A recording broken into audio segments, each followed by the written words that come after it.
Frozen State. Is it worth a buy? Let's read. Frozen State is a game about the adversities faced while existing and surviving in a dying Siberian city, Duga 40. The experimental city has been infested by an extraterrestrial parasite that has obliterated the native population. Wow, that's pretty heavy shit, guys. That is heavy shit. So what is Frozen State? Well, it's a top-down survival game set in Siberia. As I've just read to you, the aliens have landed and they've turned everybody into freaks who will just come and rape your face at the first sight of you. So you have to be careful when you're exploring around this. You start off in your home base and you get a random set of equipment so you can keep resetting the game till you're happy with what you've got, I guess. And then you need to start preparing to survive. You've got to cook shit, you've got to make sure you've got a sleeping bag with you, make sure you put some warm clothes on, take a bit of food with you. You can use your base, your home as your home base as long as you can make it back after each scavenging trip. But as you explore further into the map, you're going to have to be prepared to camp out, which means take cooking stuff with you and try and find somewhere to put your head down for the night, because you need to have rest, you need to eat and you need to drink. And keep warm. You can chop down wood and light fires and all that kind of stuff. So it's quite an in-depth survival game. There is a huge flaw with it though, and that's the control mechanism is fucking awful, guys. It's designed around a Xbox controller, which clearly shows when you try to play it with a mouse and keyboard. You end up walking sideways, backwards, while it's pathetic.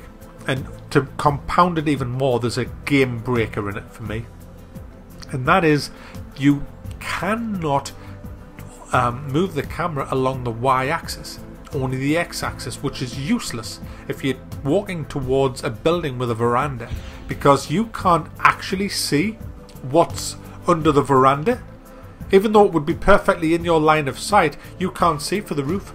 So you could, and it's happened to me twice where there's been an alien in the veranda and I'm just kind of walking straight in, happy as Larry, and then you just get up the steps into the veranda and this alien goes bleh, and just kills you. And it's like, oh fuck, why can't I just hold a button down and tilt the camera back on the Y-axis so that I can see further forward into the game? I'm not talking about going into a third person cam, but just to be able to see, or maybe anything that's got a veranda roof, just let the roof vanish as it comes into range of my camera, because in real life I'd be able to see that. So that needs addressing. If it doesn't get addressed, that is a game breaker for me, and it hasn't been addressed yet. So it's a game breaker, guys. For me, it really is. The good thing about this game is it's quite immersive.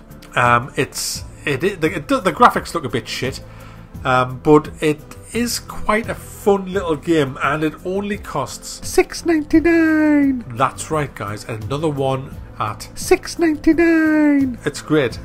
It's a nice little price, so it's not going to burst the bank to get this. So if you're into top-down survival games, then there's not many cheaper than this, but it needs a shitload of work, this game, and because it's early access, guys, and it is very early access, that's the problem, isn't it, right there? Are you going to sink your money in and hope that the game gets finished and polished?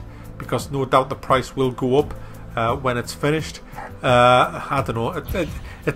I'm only going to... Look, if this is your genre of game, if you are into top-down survivals, then it might be worth investing $6.99 just to keep in your library until it's finished.